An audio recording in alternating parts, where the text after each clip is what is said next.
Cabinet making. Cabinet making is a specialized branch of construction where students learn to fashion raw materials into objects of usefulness and beauty, such as home and office furniture and cabinets. In cabinet making, you'll learn how to read blueprints, create plans for wood products, perform cutting operations, finishing processes, and operate various woodworking machines, including CNC equipment. You will also learn how to design, lay out, assemble, finish, and install cabinetry.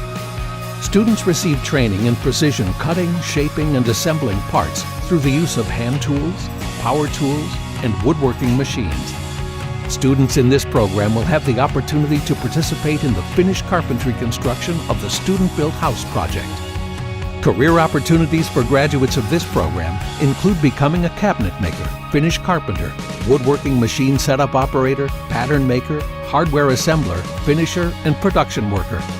Students may continue their education in a post-secondary or apprenticeship program.